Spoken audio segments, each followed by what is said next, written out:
If you think the video that you're about to watch is worth $1, I'd love to have it.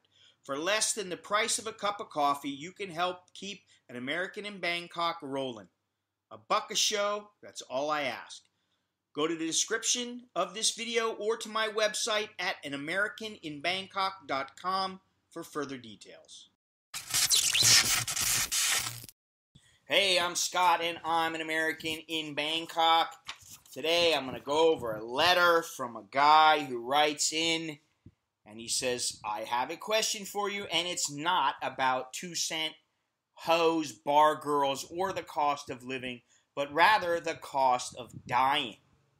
He says, what are one's options for someone who unfortunately finds themselves as the sole survivor in a country where you don't have any family or friends to count on?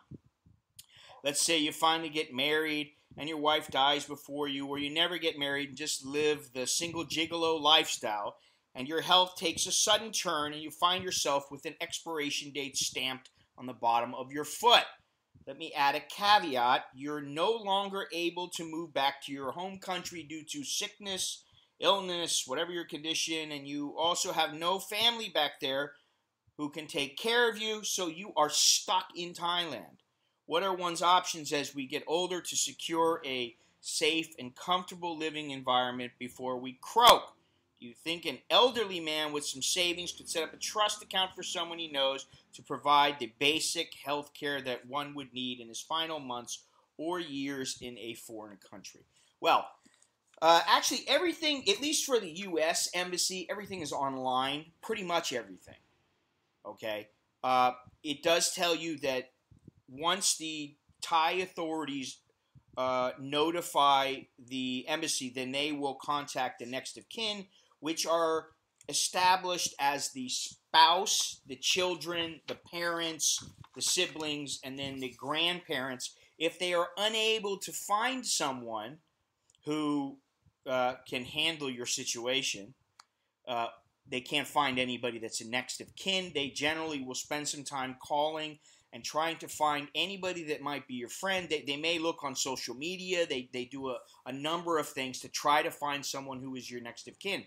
Now, once you're dead, if they, let's say that they do find the next of kin, you can either be cremated here, in some cases buried here, and put on the temple grounds, at least if you're cremated, or you can be cremated and shipped back to the United States or wherever, or embalmed here. But I find it kind of funny that it says on the embassy's website, the U.S. Embassy's website, it says, in most cases, embalming and mortuary services in Thailand fall far short of the standard expected in the United States. A funeral director in the U.S. should be consulted to determine the advisability of viewing the remains and of conducting an open casket funeral. Yeah, that kind of scares me. I don't want to die here. I'll be honest. I want to die in America.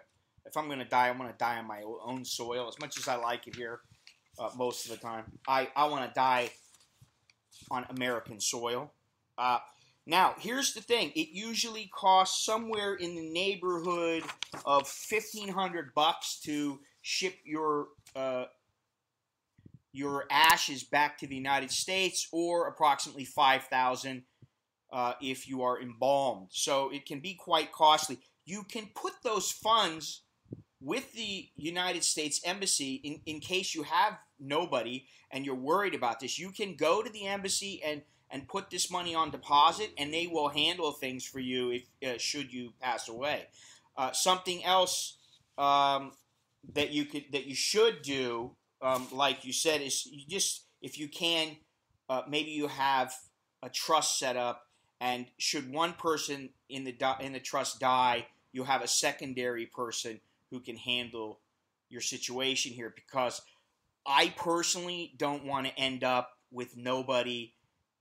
And although I won't know, I don't want to end up on the temple grounds in a community grave or community area. That's just not my idea of where I want to end up. Like I said, I want to end up in the United States, But and the other thing is that I certainly don't want to have to worry about. I'm not sure how I want to be done away with. I don't know if I want to be cremated yet or I want to be buried. But I certainly don't want to be embalmed here and then sent back to the United States, and people are freaked out because I look like Frankenstein or something because such a poor job was done. I don't know if that's how it would be, but if the embassy is putting a disclaimer on their page, it's something to think about. So, it is pretty simple to figure out. But you should go to your embassy's website and you should try to stash enough money so that if something happens to you, if you don't want to end up on the grounds of a temple and you want to end up back home, you got the money to pay, because the U.S. Embassy doesn't do anything until they receive the funds. So until next time, that's all I got. I'm Scott. I'm an American in Bangkok. Chok di lat jerkin mai.